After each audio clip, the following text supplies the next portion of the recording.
যার দাম্ভিকতায় এলাকার মানুষ কথা বলতে পারতো না, সে আস্তে ওর সামনে ওর নাকের উপরে মাছি বসে লাফাচ্ছে, সরানোর ক্ষমতা পর্যন্ত নেই। আপনি নামাজি, কখন আপনার নামাজ কাজে আসবে আপনি কেমনে বুঝবেন? যখন দেখবেন আপনার আর অন্য দিনের মতো গালির পরিবর্তে গালি দিতে ইচ্ছা করছে না, বুঝবেন আপনার ভিতরে নামাজের নূর আসা শুরু করছে। সুবহানাল্লাহ। আপনি যখন দেখবেন ফ্যামিলি ঝগড়ার ভিতরে আগের মতো আপনার মেজাজও গরম হয়ে দুইটা খুশি দিতে ইচ্ছা করছে না, কেমন জানি মন চাচ্ছে আপনার মিলাই দিতে ইচ্ছা করছে, বুঝবেন আপনার ভিতরে আল্লাহর রহমত আসা শুরু হয়ে গিয়েছে। রাস্তা দিয়ে যাওয়ার সময় আপনার যখন দেখবেন যে চোখটা কেমন যেন অন্যদিকে তাকাতে ইচ্ছে করছে না, বুঝবেন রবের রহমত আপনাকে বারবার ডাকছে, বারবার ডাকছে। সুবহানাল্লাহ। যখন আপনি দেখবেন অন্যের গীবত করতে আর জবান ইচ্ছাই করছে না, তাক চুপ করে থাকি, আর কথা নাই বলি, না বললে কি আর মরে যাব, চুপ করে থাকি, গীবত আর করি না, তখন আপনার বুঝবেন রহমত আসা শুরু হয়েছে। আর যখন দেখবেন রাতের 3টা বাজে 2টা বাজে বিনা কারণে আপনার চোখটা খুলে গিয়েছে, ডান বাম দেখলেন, ঘড়িটা দেখলেন মধ্যরাত হয়েছে, আপনি ভাবতে লাগলেন কেন ঘুম ভাঙলো, কেউ তো ডাকে নাই, কেন ঘুম ভাঙলো, অস্বস্তিও লাগে নাই, কেন ঘুম ভাঙলো, বিরক্তও লাগে নাই, কেন ঘুম ভাঙলো, বেশি গরমও লাগে নাই, কেন ঘুম ভাঙলো, বেশি শীতও লাগে নাই, ভাঙলো কেন, ভাঙলো কেন, ভাঙলো কেন? তখন আপনার হৃদয় উত্তর দিবে, তোর ঘুম ভাঙে নাই, মাওলা ঘুম ভাঙাই দিছে যেন তুই রবের দরবারে হাজিরা দিয়ে প্রেমের সম্পর্ক জোড়া লাগাইতে পারোস। এবার বান্দা বলে, আল্লাহ আমি তারে তাহাজ্জুদ পড়া চাইছি, রোজা রাখা তারে চাইছি, নফল পড়া তারে চাইছি, দান কইরা তারে চাইছি, আল্লাহ তুমি আমারে দিলা না। রব বলে, তুই তারে যতবার চাইছস, চাওয়ার জন্য পাওয়ার জন্য যা করছস, তার 10 ভাগের 1 ভাগ যদি আমি রবকে পাওয়ার জন্য করতি, আমি রব তো তোকে আপন করে নিয়ে ফেলতাম। দুনিয়াকে যতক্ষণ দিবেন আপনি বেস্ট, আপনি বেটার, দেওয়া বন্ধ করেন, আপনার মতো খারাপ আর কেউ নাই। অনেক সময় নিজের রক্তের মানুষ পর্যন্ত চোখ উল্টাইতে দ্বিধাবোধ করে না। এটা দুনিয়া। যাদেরকে খুশি রাখতে চাই আমরা, হাজার দিলেও তারা খুশি হয় না। অন্যদিকে আমাদের রব এত দয়াবান, বান্দার একটা সিজদা দেখলে খুশি হয়ে যায়, একবার জিকির করলে খুশি হয়ে যায়, একটা রোজা রাখলে খুশি হয়ে যায়।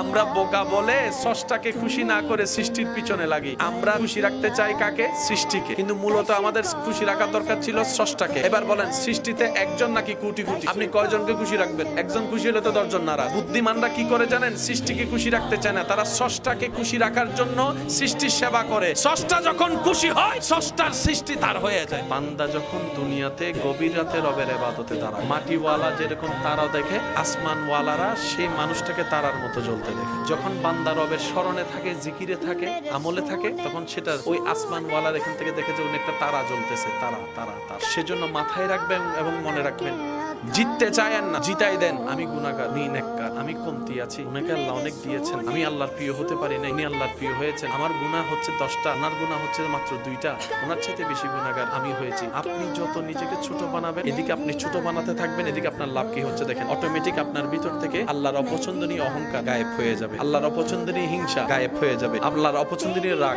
গায়েব হয়ে যাবে। কিভাবে? আপনি যখন নিজেকে মাটির সাথে মিশিয়ে ফেলবেন, শয়তানের কাজ আপনাকে আর প্রভাবিত করতে পারবে। এদিকে আপনি আল্লাহর প্রিয় বান্দা হওয়া শুরু করবেন। দুনিয়া নে, দুনিয়া নে, দুনিয়া নে। আর আমার জন্য সুদ খাওয়া মানে রবের সাথে যুদ্ধ করা। এলাকায় দেখবেন যারা সুদ খায় তাদের কোনো অসুখও হয় না, যারা সুদ খায় 2 নাম্বারই করে তাদের সংসারে কোনো জামিলাও হয় না, যারা সুদ খায় তাদের কোনো টাকার অভাবই হয় না।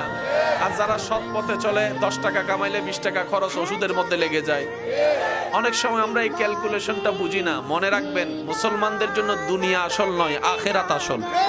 মুসলমানদের জন্য ক্ষণস্থায়ী জীবনের কোনো দামই নেই, চিরস্থায়ী জীবনের দাম।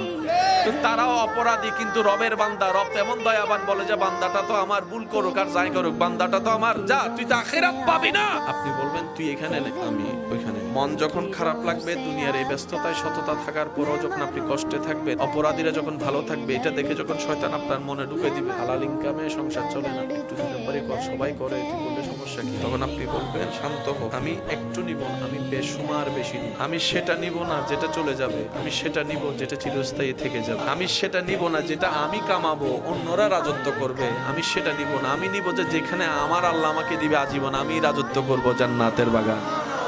একটু ধৈর্য, একটু মানিয়ে নেওয়া, একটু মেনে নেওয়া। বদনাম করলে শুধু গুনাহ না, আমি যখন আপনার বদনাম করি আমার ডান কাঁধের সওয়াব আপনার ডান কাঁধে চলে যায়, আপনার বাম কাঁধের গুনাহ আমার কাছে চলে আসে। জান্নাতে যেতে গেলে আমাকে 10 বস্তা সওয়াব লাগবে। কামাইছিও আমি, রোজা যাকাত দিয়ে কামাচ্ছি, কিন্তু কখন যে ভুল করে যে নিজের সওয়াব অন্যরে দিয়ে দিতেছি। এবার দেখেন আমাদের সবচেয়ে বড় গুনাহ কি? নামাজ বাদ দেওয়া নাকি গীবত করা? সবসময় বেশি কি? কারণ নামাজ হয় 5 ওয়াক্ত, গীবত করে টেলিফোন 5000, মোবাইলে গীবত, বৈঠকে গীবত, যাওয়ার সময় গীবত। দেখছো এটা কোনো কাম করলো, অন্যের খবর এই প্রকাশ করে দিতে। সেজন্য মনে রাখবেন আপনাদের এলাকায় মামলা আছে, সবচেয়ে বেশি মামলা কি নিয়ে? নিজের মায়ের পেটের ভাই ভাইয়ের চেহারা দেখছে না, কি এর কারণে? এরকম হাজার মামলা এখানে আছে কিন্তু সমাধান হয় নাই, আছে না নাই? বরঞ্চ এক মামলার টাকায় 10 মামলা চালাইতে পারে এমন টাকা। একটু জায়গা যেটা বাঁচানোর জন্য মামলা দিয়েছে, 10 কানি জায়গা কিনার টাকা, লাভটা কি হল? আপনি বলবেন ভাই আমি কি মামলা দিব না, ন্যায় বিচার? আমি অবশ্যই দিবেন, মামলা তো ঠিক জায়গায় দেন। আপনি বাংলাদেশী হিসেবে বাংলাদেশের আইনে মামলা দেন, আপনার দায়িত্ব শেষ। দেশীয় তা আপনি না রবের বান্দা, তো রবের কাছে একটা মামলা দিবেন না বান্দা হিসেবে? ওইটা তো দেন নাই। এই প্যাচটা লাগছে এই জায়গায়। এই মামলা দিতে নাম, ঠিকানা, গ্রাম, বাপের নাম, মার নাম সব লাগবে না? রবের দরবারে মামলা দিতে এত কিছু লাগে না। আপনি শুধু বলবেন আল্লাহ এই জায়গার মালিক আমরা কেউ নয়, সব মালিক তুমি, আমরা হচ্ছে বারাটি, আমি থাকতে দিছো, কিছু আমার ভাইরে দিছো, কিছু আমারে দিছো, কিছু আমার চাচাকে দিছো, কিছু আমার জ্যাঠাকে দিছো, কিছু আমার বাবাকে দিছো, আমাকে দিছো। কেউ মালিক কিন্তু আল্লাহ আমি ছোট অসহায় গরিব, তো দেখো আমার চাচা কি করে বললে হবে? আপনাকে বলতে হবে আল্লাহ দেখো তোমার বান্দা কি করে। আপনি যদি বলেন যে আমার ভাই কি করে, আপনি যদি বলেন আল্লাহ তোমার বান্দা কি করে চাও, আপনি যদি একবার বলেন আল্লাহ তোমার বান্দা কি করে দেখো, মালিক আমিও না সেও না, তুমি থাকতে দিছো, আমরা বারাটিয়া। মামলাটা যদি একবার রবের দরবারে চলে যায় এমন বিচার করবে,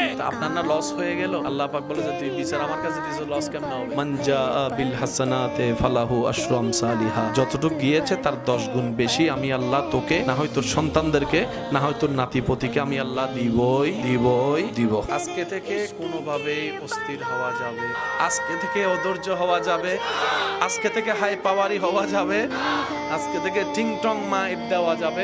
আপনার কাজ হচ্ছে সয়ে যাওয়া। এবার আপনি আমাকে বলবেন ভাইয়া আমি যদি প্রতিবাদ না করি, আমি যদি সয়ে যাই, তাহলে অত্যাচার বেড়ে যাবে। আমি যদি প্রতিবাদ না করি তার তো জুলুম বেড়ে যাবে। আমি বলবো ভাই আপনি যখন একটার বিপক্ষে 2টা বলেন, সেও তো হার মানার পক্ষে না, সে তখন 4টাই বলবে। শেষ পর্যন্ত আপনাকে এখানে মারতে না পারলে রাতের অন্ধকার আপনাকে না পাইলে আপনার ছেলেরে মেরে ফেলবে। আজকে যে কোনটা হচ্ছে এটা প্ল্যানিং আজকে নয়, এটা মাথায় রাখবেন। যে কোনো না কোনো আগে থেকে প্ল্যানিং, কোনো না কোনো কারণে। বান্দা বিচার করলে আল্লাহ আর করবে না, আল্লাহর জন্য ছেড়ে দেন। বিচারে বিচার পাবেন, নিয়ামতে নিয়ামত পাবেন। আপনারা জানেন কি চাইছেন, লস নাকি লাভ?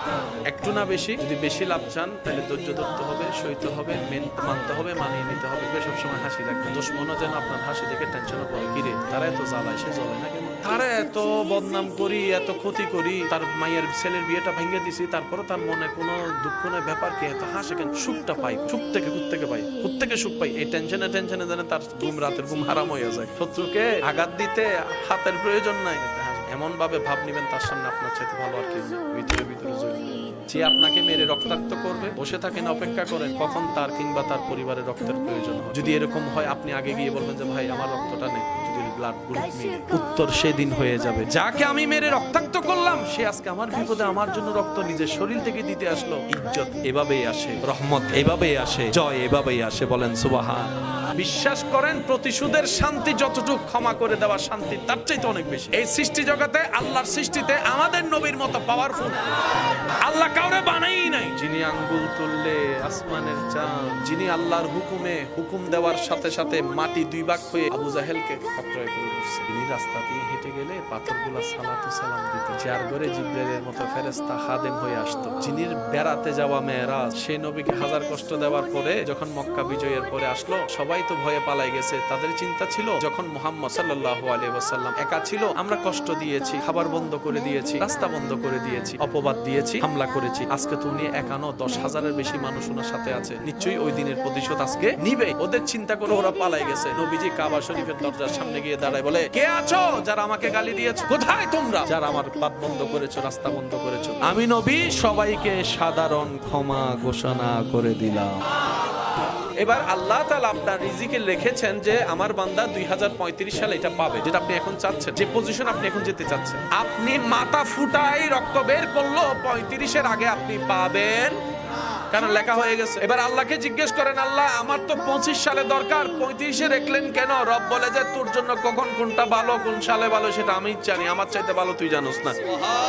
তো বান্দা বলে যে আল্লাহ আমি এখন কি করব? রব বলে যে 35 সাল পর্যন্ত আমার দিকে তাকাই, শুকরিয়ার সাথে ধৈর্য ধর। হ্যাঁ হু করতে পারবি, নাক সিটকাইতে পারবি, মন খারাপ করতে পারবি। আপনি 35 সাল পর্যন্ত শুধু রবের হুকুমের দিকে তাকায় বসে থাকবেন। যেই দিন 35 সালটা আসবে, এই 10 বছরে যারা আপনার বিপক্ষে কথা বলছিল তাদের সমস্ত কথার উত্তর আর আপনাকে মুখে দিতে হবে না, কাজ দিয়ে আল্লাহই দিয়ে দিবে। আমরা তাড়াহুড়া করি বেশি। ওই আমাদের একটা কথা আছে, নগদে নারায়ণ বলে, কই নগদে? আমি বাকিতে বিশ্বাস করি না, আমি